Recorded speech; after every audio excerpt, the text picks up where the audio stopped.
So today I am thrilled to be joined by Ryan Harbuck, a high school teacher, a swim coach, and the author of an inspirational memoir, When I Grow Up, I Want to Be a Chair. Ryan, thank you so much for coming on the Real Life Momz podcast. Thank you, Lisa, for having me today. I'm really excited. As I just kind of mentioned to you, one of my favorite things to talk about is being a mom. Me too. I feel like no matter what you do, it's somehow you say you're a mom and like it's an automatic bond, right? Like there's so much to talk about. Totally. Very, very many feelings and emotions, and yeah. I know you have a little bit of a traumatic background and story that happened to you when you were a teenager. Would you mind sharing a little bit about your background and your personal story? Yeah, of course. Really, I think my story begins when I was 16. I was involved in a car accident that ended up paralyzing me from about the chest level down. And so I use a wheelchair to get around. I have no feeling or movement from like my chest level down. And the accident that I was in got a lot of publicity, and because it was 6 kids in a car coming back from a school dance. There were no drugs or alcohol involved, and everybody was hurt. There were 2 fatalities. I was ejected out of the vehicle, and obviously I injured my spinal column, but I also had severe road rash. I collapsed my lungs. I broke all of my bones. And so I had a big road to recovery. I spent a lot of time in the hospital. I spent a full month in the ICU unit, mostly just like giving my body a minute to heal. And from there, then I spent another month in just a basic hospital multi-trauma unit. And then from there, I moved to a rehab facility specific to spinal cord and brain injuries. And I spent another month there kind of learning what my new life was going to be like, and what it was going to be like for me as a 16-year-old to push a wheelchair around a school or a mall or go to the movies. And as traumatic as the event was, I've always said that I think that I was really blessed to be so young when it happened, because my motivations and the things that I really focused on were things like, well, okay, well, how do I carry my backpack when I'm in a wheelchair? Or how do I sit in a movie seat? I think kids are really resilient, and they don't really have a lot of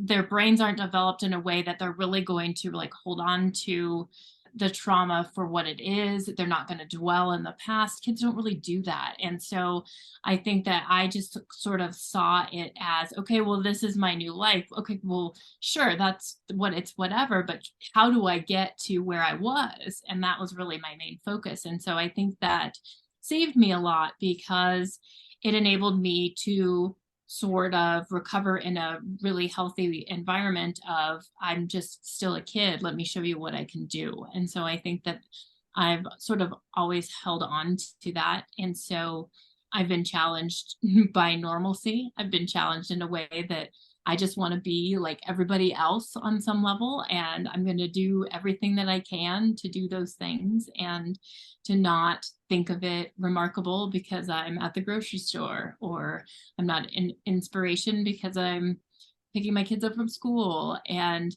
but then, over the course of so many years, I've been using a wheelchair now for 26 years. I think that I've learned that there are remarkable things and inspirational things about my life. And I've seen that by raising my kids. I've seen that by having to sort of reflect in on myself towards my kids. And I think that that's something that just happens when you have kids. All of a sudden you have these 2 beings that depend on you, and they love you and they need you. And so you're forced to sort of reflect on the things that you're doing and how they're impacting them. This is a really long answer for that very short question.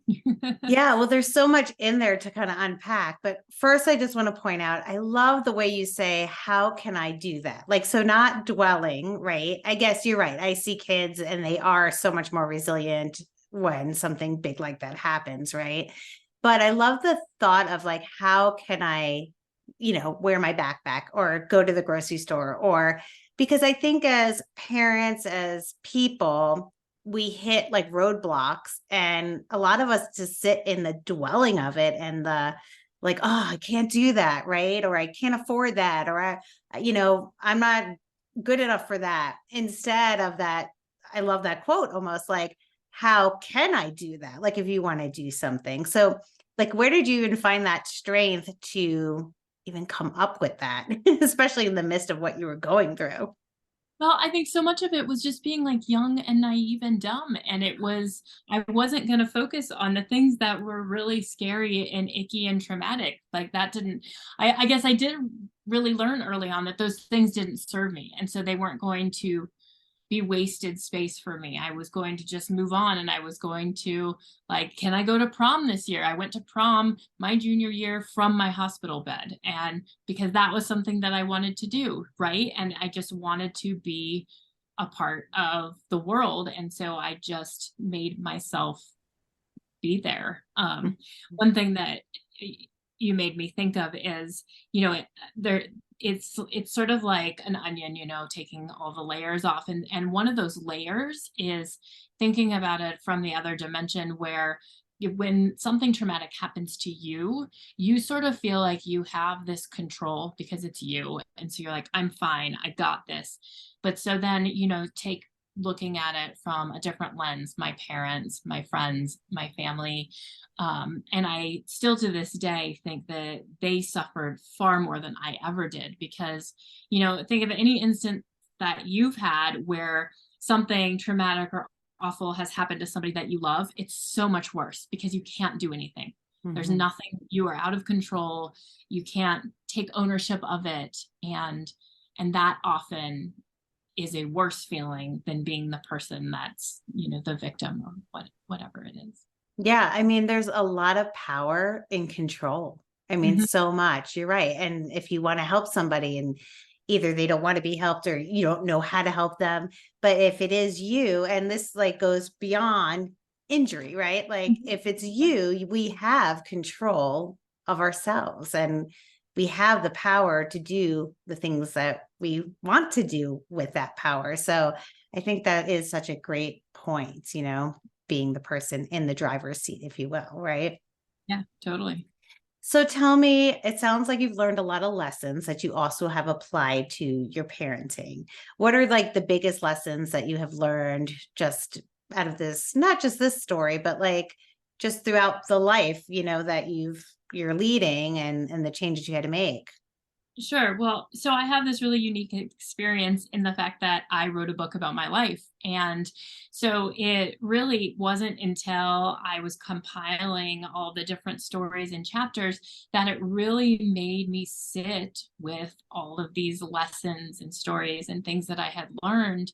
And I mean, honest to God, it wasn't until I had already sent the book to print, the back cover blurb was written, that I had all of these like incredible epiphanies about, how struggle and victory can be the very same thing. They can overlap one another, and how my greatest vulnerable moments in the world have also been my most strongest powerful moments, and just themes over and over again. Didn't matter if I was 16, it didn't matter if I was 26, it didn't matter if I was 36. All of the same sort of themes would continually pop up through my life, and I realized that those were the things that were important because those are the things I started writing stories about on my life. And so I think that without having sat down and written out the stories that were important to me, I'm not sure I would have ever come to that concrete conclusion about this is what I've learned and this is what's important to me and this is what I want the world to know or to learn. And so I think that it's like, I will challenge your listeners to write about some of your own experiences and stories, whether you're going to do anything with it or not. I think it's a really good way for you to not only reflect, but really understand the way that you live your life. hmm Exactly. I mean, I've done that too. Not a book. I don't have anything to write a book, but just that quiet space to like journal and write down those things that are important to you. And you're right. Like here you wrote a whole book and you discovered it through writing your book. You know, for me, it's like being out on the podcast and Mhm. just speaking and putting myself out there and having to really dig deep and be like, well, what is important to me? What is my passion? It really it changes your life when you finally figure those things out that are important, because it can lead you in so many decisions that you make throughout your life, whether it's your Absolutely. career or family. Yep. Yep. For me, at least, it feels like once you've actually sort of given structure and solidified those lessons that you've learned through your life, then they become like really concrete and you can actually teach those lessons easier, I think, and then also like truly live by those values that you've sort of fostered throughout your whole life. And it makes experiences a lot easier and it makes decision making a lot simpler when you really know what you believe and what you stand by and the things that you really sort of believe for your life and how your life has gone for you. Yeah, I so agree to that, because I feel like when something aligns with my core beliefs and who I really am, then it's an easy yes. I can say yes so easily. And then when something doesn't, I can easily say no, because no is hard for parents, especially, right? Like you don't ever want to say no. You want to try to make it work. And when it doesn't align, it's like, no, I'm not going to do that. It's easy. So I love Right. that.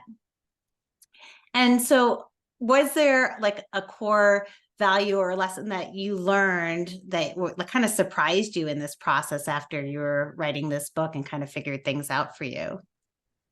Oh, that's a really good question. I think, I don't know. I think that I never really considered that every step of the way was a lesson for me or was really impactful.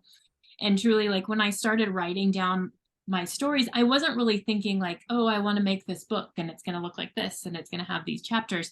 I just originally, and this was like 15 years ago, I just started writing. And I think that I did so with the premise that like I had some leftover yucky feelings, some trauma that I needed to find a different home. I needed to sort of like release to the world. And so I just started writing things down. And so a lot of what I started writing were moments that really were traumatic and that needed to get out of me. But then I also chose to write kind of like silly stories or stories about, certain people that I didn't realize were as important as they were to me. And so then once I actually kind of compiled them and was able to look at all of these stories as like a whole piece, I couldn't have planned it better myself. I didn't intentionally mean to have a book that had a beginning, middle, and end, and this lesson that kind of rippled throughout, and these characters that came and went and then came back, and then this person reminded me of this person.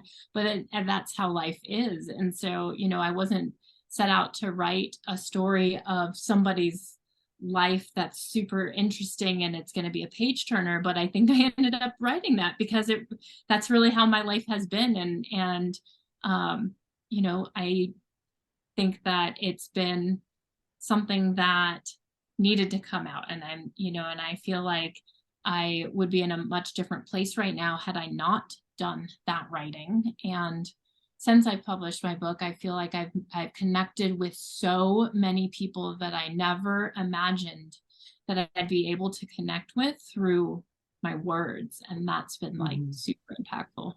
Yeah, I can only imagine. What do you wish that your book does for people? I knew that there were people that understood what I had been through at different stages with different experiences. And I wanted to be able to connect with those people that did understand as a way of being like, yeah, me too, I've been there, kind of. Right. Mhm. And not necessarily from a wheelchair user perspective, not necessarily from, a teenager or from a college kid or teacher, just from all these different blips in your life, you are able to be a certain person or connect with a certain person. And really, I have done that. From my book, I've connected with a lot more people in the disability community, and it's been really neat to hear from other wheelchair users that are parents or, thinking about being parents. And that's been really fascinating and wonderful. And I've been able to connect with, a lot like kids in high school, which I didn't imagine kids that are, in high school right now reading my book, and Mm. being able to connect with them on my teenage self level, and showing them how much growth happens after that, and sort of like trust that. I don't know, it's been, again, very cathartic, very reflective, and I think that it also has made me a better parent and person, because I think, eventually someday, maybe my kids won't want to read it, but I think eventually at least one of them will. And I think that um, having, it sounds like so cheesy and so like whatever, but like I have this like written history of my life for them, Mm. for whatever that's worth. And I think it's pretty cool. And hopefully someday they do too. They will. I mean, they will. They won't while you're even alive, probably, right? But it's so amazing to have those stories for them in written form, because they might not even know to ask, right? Because everything that they see is so normal to them. You're there every day. This is who you are. You're an amazing mom. And yeah, like I think about, like, this is totally different, but I think about my dad, like he was a Holocaust survivor, and it was so like, just that's what he was, and this is who he was, but he never talked about it. And he had passed away, and I have no stories, like no real written anything. And so to have that gift of your story, I think is huge, and it will mean a lot for them down the line. Yeah, I hope so. Yeah. So you love being a mom. I can hear that. It's one of your passions. So tell us about being a mom, and maybe the lessons that you're teaching your kids through your own life stories, or just even what they're reflecting back to you and what you're learning about yourself. Well, going back to sort of wanting to just live my life as I would live it, no matter what, and, wear the backpack, go to the mall. I also just wanted to have kids. And so I, didn't really spend too much weight thinking about what that would be like, how it would work, if it would be okay, am I healthy enough? Um, but I think after meeting my husband and getting married, it was sort of like, yeah, this is really something that I want for our lives. I want to be a full family with children. And so when I did get pregnant, I immediately went looking for any sort of resource online, people, forums, blogs, whatever. And there just wasn't that much out there about women who had become pregnant, had delivered children, were raising children. And so it was a little bit discouraging. And I'm a planner at heart. And so not really being able to plan for those things was really scary for me. And even through the course of my pregnancy, I had a great OB, but she really gave me a lot of credit that I don't think I deserved. She kept telling me, like, trust your body. This is going to be fine. You're going to go full term. Everything's going to be great. And I write about this in my book. I kept the biggest question was, am I going to know when I'm in labor? And she Mm. just kept telling me, like, your body, you're smart girl, like all this stuff. And every day I would go in and do, what's the sign? Like, is there going to be like a cloud of smoke, something that comes up? Like, what is happening? And she finally, I was like, the first day of my 38th week, I had an appointment. Had an appointment once a week on a Monday morning. I went in and she gave me the whole spiel, like, your body, we're going full term, baby looks great. And she's like, well, let me just check your cervix. And I will never forget her face. She stands up and she says, I feel hair. You need to go to the hospital. And so, Oh my God. so clearly, my worries were founded. And luckily, everything went fine. My husband and I drove to the hospital. I think I was in labor. Air quotes labor, because I couldn't feel any of the contractions for maybe like 4 hours. My son was born. He was fine. Everything was fine. I was able to push him out naturally. Nobody knows how or why or whatever, but I was clearly in the right place at the right time, because had I not had that appointment, I'm not really so sure that I would have known. And I know that I didn't feel super that morning, but nothing about how I felt was telling me that I was in labor. And so Mm-hmm. that is how my first child came into the world. And so when I did get pregnant again, I was super nervous. And I think from like week 20 on, every day I thought I was going to have a baby in my sleep. And so I would like wake up in the middle of the night and like check the bed.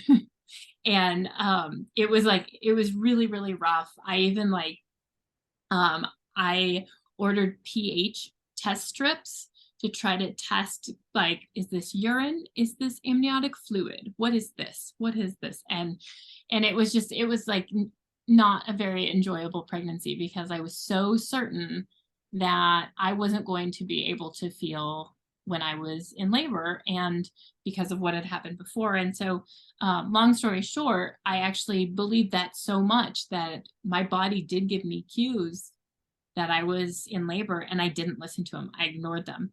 Oh. For an entire day. So we had planned an induction for my second child at 39 weeks. And so it was actually the day before that I had this like weird side pain, this pain in the back of my teeth. And it was just, I didn't understand it. I just went about my day, thought my baby was like sitting weird in my belly. I didn't really know, but I didn't pay much attention to it, ignored it. Got up the next morning for my induction, told my husband to stay home because I knew how long those things take. And I checked in at the hospital and they hooked me up and they said, "You're in active labor." And my kid was Wait, so born. did you drive yourself to this Yes, appointment? yes, I Oh did. God. I stopped for a decaf latte on the way. I'm not concerned in the least. Oh So, no. at that point, my body was like screaming at me, and I was telling it, no, no, I don't feel contractions. Don't worry about it. Oh my gosh. Yeah, That's crazy. So yes, your body was trying. Just goes to show our bodies are usually trying to tell us and we're usually ignoring them, right? totally. Giant life lesson right there. Uh, Yeah. Oh my but gosh. I don't even think I answered your question, because you were asking me about being a parent, and I haven't even gotten there yet. It's a journey. Yes, it is. But I think that, back to being pregnant, I know that I had a lot of worries in terms of like, am I going to be able to teach my kid how to walk? Am I going to be able to push a stroller? Am I going, just like little silly things. And I would just kind of try to hush those away and just think everything's going to be fine. I know that when my babies were very young, like in the newborn, probably till about 6 months stage, that was the hardest for me, because just picking them up, especially in a car seat, that was really hard, using a wheelchair, trying to get them either strapped in the car or get the car seat in the car. And so we really struggled from like that, I don't know, newborn all the way to about 6 month stage. A lot of times my husband just had to be there when we were Mm. going places, doing things. But I think that really early on, before I even recognized it, my kids knew, and my kids would behave differently around me, not like, oh, mom's in a wheelchair, but like, they learned really early on what I could do, or what they could ask me for, or what they could not ask me for, and would have to ask somebody else. They learned really early how to help me get things down. I don't know how many times I've had my kids crawl up something to grab something down for me, or help me grab something in like a tight space. All these things, I remember when they were young feeling very sad about it, like, oh, my poor kids, they have to like help me with stuff. But now that my kids are older, now that they're 9 and 4, I've been able to see this like really fabulous lesson that has been taught to them, that about being a compassionate person, being somebody that has their eyes open to the world around them, and somebody that helps without needing that external reward for it.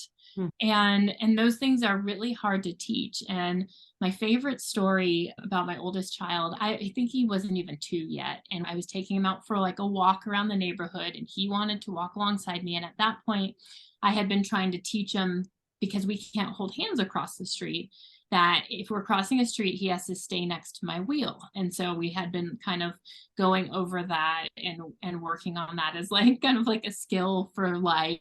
And I recall he came up behind me in my wheelchair and gave me a little push up there was just like a little bit of a hill, and he saw it, and he saw that I was pushing a little bit harder, and rather than obeying and being next to my wheel, he came up behind me and he just gave me a little push, and it was actually like exactly the push that I needed at that moment, and then just kept going, came back next to me. And so it always has struck me, because it was such a powerful moment. He wasn't waiting for me to say, "Oh, good job, baby," or and he even thought like he might get in trouble, I'm sure, for not being next to my wheel. But he recognized the fact that I needed just a little push, and that's still to this day, that's kind of how he is. That is so beautiful. It's so amazing to see your kids do things like that, that they just innately have this ability to have that compassion. It's innate, but you taught it to him too, right? The way he grew up and Right. everything, I'm Yeah, sure. totally. But just to see them use it without, because you always see kids in the playground and something happens, you're like, parents are like, oh, go help them, or oh, make sure you share, or but when it comes from within the child, there's like nothing better than that. That's so amazing. Yeah. Yeah. So you're talking about your book. Why don't you tell us a little bit more about your book and where people can actually find it? Yeah, absolutely. So, as I mentioned, I started writing it about 15 years ago. I published it last year. And it was really sort of when I was pregnant with my youngest. That's when I was like, I have got to finish this before I have 2 children running around. I've got to finish this. And it still, through COVID and all, took me like 3 more years. But I was able to finish it. The easiest place to find it is on Amazon, but you can really find it online pretty much wherever books are sold at this point. But beyond that, it's been sort of like my little baby, this book of mine, and I've been really just trying to do my best to get it out in the world. But the other thing that writing it did for me is it really made me realize how much I enjoy writing, and not necessarily the writing of my own story. And so since then, I've actually been working on 2 other books. One of them is a middle grade book, which is a middle grade book is like between ages 8 and 12. And that was totally brought on by all of the books that I hate that my 9-year-old loves.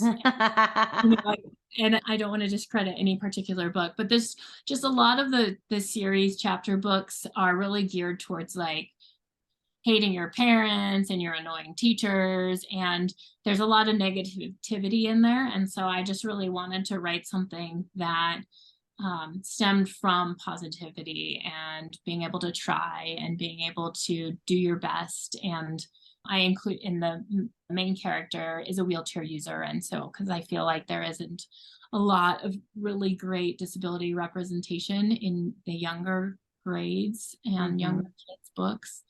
And so that's been like my big project right now. And then I hope to finish a novel that I've been writing too. Oh my gosh. Okay. So what is your website? My website is my full name, Ryan Rae Harbuck .com. And yeah, you can find all sorts of good stuff on there. So I did look at your website. You had this quote that I love so much. And you said, everyone has a chair that the thing you are bound to or unwillingly defines you. So I guess I want to ask, like, what does that mean to you? I think what that means to me is that for most of my life sitting in a wheelchair, I've learned that people will have a preconceived notion about who I am or what has happened to me or what I can or cannot do. Having a visible disability does that. And so a lot of times I think I've been bound to a stereotype of some sort. And, I think my job, my whole life has been to try to prove others otherwise. Hmm. I love that. And I agree. Like everybody has, when I use air quotes, a chair, Yeah. right? And it just depends what that chair is for you. So, what do you say to moms out there that are bound by their chair? What advice would you give them? That's a really, really great question. I think that the moms that are listening that feel like that there is something that they're bound to, something that they didn't have choice in the situation or what's happening to them.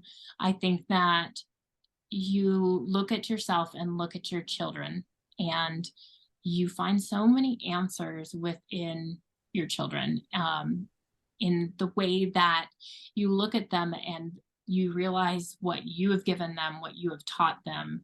And they are such beautiful reminders of what's important. And whether they recognize it or not, they are constantly teaching you how to be the best you. Mhm. And I think that that's so amazing. Yes. And I love that so much because I think we think of always teaching them, right? And the importance of that. But I love your perspective of how much they're teaching us. And they so are. I mean, every day I learn something Yeah. new from my kids, Yeah. and I forget to appreciate that. So thank you. Absolutely. Well, thank you for joining me. This was such a lovely conversation. I mean, I learned so much, especially to Yeah, appreciate my own children. yeah. Well, thank you for having me. It was really great to chat.